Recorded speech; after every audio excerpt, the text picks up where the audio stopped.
సప్తమోక్ష పట్టణాలలో ఒకటైన హరిద్వార్లో అన్నదానం చేస్తే ఎంతో పుణ్యం. ఈ దేవభూమిలో అన్నదానం చేయండి.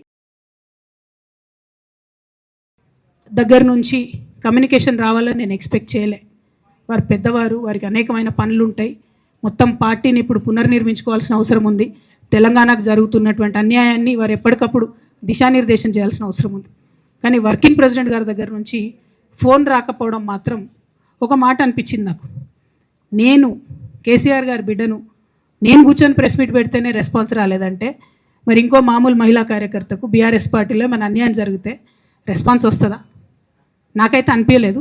వస్తుందేమో నాకు తెలియదు. కానీ నేను ఒక మాటకు నాకు సంతోషం అనిపించింది. నాకు నోటీస్ రాగానే అక్కడ మహిళా ఎమ్మెల్సీలు కూర్చొని, మహిళలందరినీ కూర్చొని, ఫస్ట్ టైం అనుకుంటా భవన్లో 5 మహిళలు కూర్చొని ఇండిపెండెంట్గా ప్రెస్ మీట్ మాట్లాడారు. చాలా సంతోషం. ఇటువంటి అంతర్గత ప్రజాస్వామ్యం రావాలనే నేను కోరుకున్నా. మహిళలకు, ఎస్సీలకు, ఎస్టీలకు, బహుజనులకు కోటరీల అడ్డంకులు లేకుండా యాక్సెస్ రావాలి. అది మైక్కి యాక్సెస్ రావాలి, బాస్కి యాక్సెస్ రావాలనే నేను అనుకున్నా. అది జరిగింది. చాలా సంతోషం. నన్ను సస్పెండ్ చేసినాక అయినా పర్లేదు, కానీ జరిగింది. నిన్న మహిళలందరూ కూర్చొని మాట్లాడి నేనేమంటున్నా అంటే, కేసీఆర్ గారు, కేటీఆర్ గారు, నేను, మా కుటుంబం, మాది రక్త సంబంధం. పదవులు పోతేనో, పార్టీలకు వెళ్ళి సస్పెండ్ చేస్తేనో పోయేటటువంటి బంధం కాదు. కానీ ఎవరైతే వెస్టెడ్ ఇంట్రెస్ట్ ఉన్న పార్టీలు ఉంటారో, పార్టీలో ఉండి కేవలం డబ్బు సంపాదించుకోవాలనేటటువంటి ఒక ఆలోచనతో, వ్యక్తిగత లబ్ధి పొందాలనేటటువంటి ఆలోచనతో ఉన్నటువంటి వ్యక్తులు, వాళ్ళకి కావాల్సిందేంది? మేము ముగ్గురం కలిసి ఉండొద్దు, మా కుటుంబం బాగుండొద్దు, మా కుటుంబం విచ్ఛిన్నమైతేనే వాళ్ళకి అధికారం వస్తుంది. దాంట్లో భాగంగా ఇవాళ మొదటి స్టెప్పు నన్ను బయటేసిరు పార్టీలకు వెళ్ళి. అది ఇక్కడితో ఆగదు. నేను గౌరవనీయులు పెద్దలు దైవ సమానులు కేసీఆర్ గారిని విజ్ఞప్తి చేస్తూ ఉన్నా, మీకు ఒక సూచన చేస్తూ ఉన్నా. దయచేసి మీ చుట్టూ ఏం జరుగుతున్నదో ఒకసారి చూసుకోండి నాన్న. నన్ను ఇవాళ బయటకు పంపొచ్చు. నేను మీలాగా స్ట్రేట్ ఫార్వర్డ్ ఉంటా, నిజాలు మాట్లాడతా. నేను ఉద్యమం నేపథ్యం నుండి వచ్చిన కాబట్టి నాగ్గా ఉన్నది లేనట్టుగా, లేనిది ఉన్నట్టుగా, మోసం చేయాలని చెప్పో ఇంకోటి చేయాలని చెప్పో మాట్లాడను. స్ట్రేట్ ఫార్వర్డ్గా ఇష్యూస్ మాట్లాడతా కాబట్టి నన్ను ఇలా బలి చేసిండ్రు. పర్వాలేదు. కానీ రేపటి నాడు ఇదే ప్రమాదం రామన్నకు కూడా పొంచుంది. రేపటి నాడు ఇదే ప్రమాదం మీకు కూడా పొంచుంది. అల్టిమేట్గా బీఆర్ఎస్ పార్టీని హస్తగతం చేసుకోవడానికి జరుగుతున్నటువంటి కుట్రలో భాగంగానే ఇవాళ నన్ను ఎలిమినేట్ చేయడం జరిగింది. నేను ఇవాళ ఓపెన్గా అడుగుతూ ఉన్నాను. హరీష్ రావు గారికి నేను సూటి ప్రశ్న వేస్తున్నా. ఈ రాష్ట్ర ముఖ్యమంత్రి రేవంత్ రెడ్డి గారు కూడా నేను సూటి ప్రశ్న వేస్తున్నా. నా మీద కుట్రలు ఎప్పటి నుండి ప్రారంభమైనాయి? ఎప్పుడైతే హరీష్ రావు గారు, రేవంత్ రెడ్డి గారు ఒకే ఫ్లైట్లో హైదరాబాద్ నుండి ఢిల్లీకో, ఢిల్లీ నుండి హైదరాబాద్లో ఒకే ఫ్లైట్లో వాళ్ళిద్దరు ప్రయాణం చేసి వచ్చినప్పుడు హరీష్ రావు గారు, రేవంత్ రెడ్డి గారు కాలు పట్టుకొని సరెండర్ అయినాక ఈ కుట్రలు స్టార్ట్ అయినాయి. నా మీద ఈ స్టోరీలు స్టార్ట్ అయినాయి. మా కుటుంబాన్ని విడగొట్టాలనేటటువంటి కుట్ర స్టార్ట్ అయింది. నేను ఛాలెంజ్ చేస్తూ ఉన్నా, రేవంత్ రెడ్డి గారు మీరు చెప్పండి, ఆ ప్రయాణం జరిగిందా జరగలేదా? హరీష్ రావు గారు మీరు చెప్పండి, ఒకే ఫ్లైట్లో మీరు రేవంత్ రెడ్డి గారితో కలిసి వచ్చిండ్రా రాలేదా? ఆ తర్వాత నుండే నా మీద ఈ కుట్రలు జరుగుతున్నాయా లేదా? సరెండర్ అయింది మీరు. ప్రతి ఒక్క విషయంలో దాదాపు ఒక 7-8 ఇష్యూస్ ఉన్నాయి, ఇన్సిడెంట్స్ ఉన్నాయండి. అఫీషియల్ పిఆర్ఓ ట్వీట్ చేస్తాడు, Congress party official PRO tweet చేస్తాడు, ముఖ్యమంత్రి గారు పిఆర్ఓ, ఈ పాల వ్యాపారంలో అవినీతి జరిగిందని. తెల్లారి 2-3 పేపర్లలో వస్తుంది, 3వ రోజుకి మాయమైపోతుంది. అదే కేటీఆర్ గారినేమో 3 సార్లు విచారణ పేరుతో పిలిచి వేధిస్తారు. అంటే కేసీఆర్ కుటుంబం నికార్స్గా బరిగీసుకొని కాంగ్రెస్ పార్టీతో రేవంత్ రెడ్డితో కొట్లాడుతున్నాం కాబట్టి మా మీదనేమో కుట్రలు జరుగుతాయి, మా మీదనేమో కేసులు పెడతారు. మీ మాత్రం 1 or 2 days హెడ్లైన్స్ వస్తే తర్వాత న్యూస్ గాయబవుతుంది. ఎన్ని జరగలే చెప్పండి హరీష్ రావు గారి విషయంలో? ఫస్ట్ పాల వ్యాపారం మీద ఏమొచ్చినాయి ఆరోపణలు?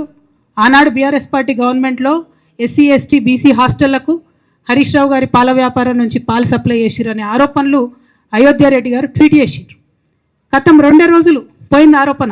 ఎందుకు? సరెండర్. నెక్స్ట్ ఒక అభియోగం చేసిరు ముఖ్యమంత్రి గారు. రంగనాయక్ సాగర్ దగ్గర ఈయనకు ఫామ్ హౌస్ ఉంది, అది ప్రభుత్వ భూమి, కబ్జా చేసిండని. 1 day headline, 3rd day news గాయబ్. No case, nothing. కేటీఆర్ పరిస్థితి ఏంటి? ఎన్ని కేసులు పెట్టిరు కేటీఆర్ అన్న మీద? ఎన్నిసార్లు పిలిచిండు విచారణకు? ఇవన్నీ పక్కన పెడదాం. నిన్నటి లేటెస్ట్ ఇష్యూ మాట్లాడదాం. కాళేశ్వరం కానీ ఇంకోటి కానీ ఏ ప్రభుత్వంలో అయినా పొలిటికల్ పాలసీ చేసేవాళ్ళు, విధానపరమైన నిర్ణయాలు తీసుకునే వాళ్ళు ముఖ్యమంత్రులు ఉంటారు. కింద ఉన్నటువంటి మంత్రులు దాన్ని ఎగ్జిక్యూట్ చేయాలి. కేసీఆర్ గారు ఒక పాలసీ డెసిషన్ తీసుకున్నారు, నేను కాళేశ్వరం ప్రాజెక్టు కడతా, దానికి ఇన్ని డబ్బులు ఇస్తా అని. ఆనాడు మంత్రి ఎవరు? ఎగ్జిక్యూషన్ చేయాల్సింది ఎవరు? 2014 నుంచి 2018 వరకు తుమ్మిడిహెట్టి దగ్గర నుంచి మేడిగడ్డకు స్థలం మార్చినప్పుడు మంత్రి ఎవరు? ప్రాజెక్టులు డిసైడ్ చేసినప్పుడు మంత్రి ఎవరు? అన్ని మీటింగ్లు, టెక్నికల్ ఇష్యూస్ చూసుకోవాల్సింది ఎవరు? ఇవన్నీ రేవంత్ రెడ్డి గారు మాట్లాడారు. నేను మొత్తం అసెంబ్లీ స్పీచ్ చూడరు మీరు, వీళ్ళ మ్యాచ్ ఫిక్సింగ్ అనేది మీకు తెలిసిపోతుంది. ఏం మాట్లాడరు ఆయన. ఎంతసేపు కేసీఆర్ కాళేశ్వరం కట్టిండు, కేసీఆర్ కుటుంబం 1,00,000 కోట్లు తిన్నది. అరే 2007 నుంచి ఇప్పటివరకు కాళేశ్వరం 1,00,000 కోట్లు కూడా ఖర్చు కాలే. 1,00,000 కోట్లు ఖర్చు కానీ ప్రాజెక్టులో 40 లక్షల ఎకరాలకు నీళ్ళీయంగా కూడా 1,00,000 కోట్ల అవినీతి అయింది అంటారు రేవంత్ రెడ్డి గారు. దాన్ని మళ్ళీ ఓన్లీ కేసీఆర్ గారి గురించి చెప్తారు, హరీష్ రావు గారి గురించి మాట్లాడరు. ఎందుకంటే ఇంటర్నల్ అండర్స్టాండింగ్ ఉంది వీళ్ళిద్దరికి. నేను రామన్నను ఒకటే రిక్వెస్ట్ చేస్తున్నా, అన్న ఇవాళ మీతో బాగున్నట్టు వాళ్ళు నటించవచ్చు, హరీష్ అన్న కావచ్చు, సంతన్న కావచ్చు, కానీ వాళ్ళు మన మంచి కోరుకునే వాళ్ళు కాదు. వాళ్ళు తెలంగాణ ప్రజల మంచి కోరుకునే వాళ్ళు కాదు. వాళ్ళు కేసీఆర్ గారు మంచి కోరుకునే వాళ్ళు కాదు. వాళ్ళను మీరు దూరం పెట్టి రాజకీయంగా తెలంగాణ రాష్ట్ర సమితిలో ఇప్పుడు బీఆర్ఎస్లో పనిచేస్తున్నటువంటి హార్డ్ కోర్ కార్యకర్తలను దగ్గరికి తీసుకొని, ప్రజా ఉద్యమాలు తీసుకొని ప్రజల దగ్గరికి పోతేనే మన పార్టీ బతుకుంటుంది, నాన్న పేరు బాగుంటుంది. ఇవాళ నాన్నకు సిబిఐ అనేటటువంటిది వచ్చిందంటే అది కేవలం హరీష్ రావు గారు, సంతోష్ రావు గారి అవినీతి వల్లనే వచ్చిందని మళ్ళొకసారి నేను ఘంటాపదంగా చెప్తున్నాను. ఇంకా గమ్మత్ ఏంటంటే ఇదే హరీష్ రావు గారు వాళ్ళ ఫాలోవర్స్ అంతా నిన్నటి నుంచి చెప్తున్నారు, హరీష్ అన్న చాలా కష్టపడ్డాడు, డే 1 నుంచి ఉన్నాడు అని. డే 1 నుంచి లేడండి. చాలామంది రిపోర్టర్లకు తెలుసు, సీనియర్ రిపోర్టర్లకు డే 1 నుంచి లేడు.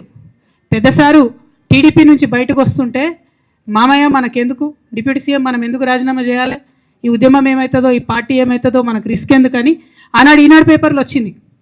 1,50,00,000 రూపాయలు తీసుకొని వ్యాపారం చేసుకుందామని హరీష్ రావు గారు ఎక్కడికో పోయినని కూడా వచ్చింది. కటింగ్ కోసం దొరికినప్పుడు ఎప్పుడో ట్వీట్ చేస్తుందని. నేను బీఆర్ఎస్ పార్టీ ఆనాడు టీఆర్ఎస్ పార్టీ పెట్టినాక 9-10 నెలల తర్వాత వచ్చిన హరీష్ రావు గారు డే 1 నుంచి లేరు. నమ్మకం లేకుండా ఆయన పార్టీ నిలబడుతుందో ఉంటుందో పోతుందో అని. ఓకే అయిపోయింది, రాగానే సారు పెద్ద హృదయం కాబట్టి క్షమించిర్రు, దగ్గర తీసుకున్నారు, ఎమ్మెల్యే కాకముందే మంత్రి ఇచ్చిర్రు, అన్ని రకాలుగా ఆదరించారు, అన్నీ చేసిండ్రు. ఎప్పుడైతే పార్టీకి ఒక్క క్షణం చెడ్డ పేరు వచ్చిందో ఎక్కడ పోయిండండి ఈయన? సక్కా పోయి వైఎస్ రాజశేఖర రెడ్డిని కలవలే? మీ అందరికి గుర్తులేదు ఆ ఫోటో? సీనియర్ నాయకులందరికీ బాగా మాట్లాడతారు, అన్ని దగ్గర ఉన్నా, నేనే ఉన్నా, నేను ఎక్కడ లేను. నిన్న పాపం చాలామంది ఈ కొత్త సోషల్ మీడియా పిల్లలు ఉన్నట్టు వాళ్ళకి హిస్టరీ తెలియదు అనుకుంటా, అందుకే చెప్తున్నా ఇవాళ.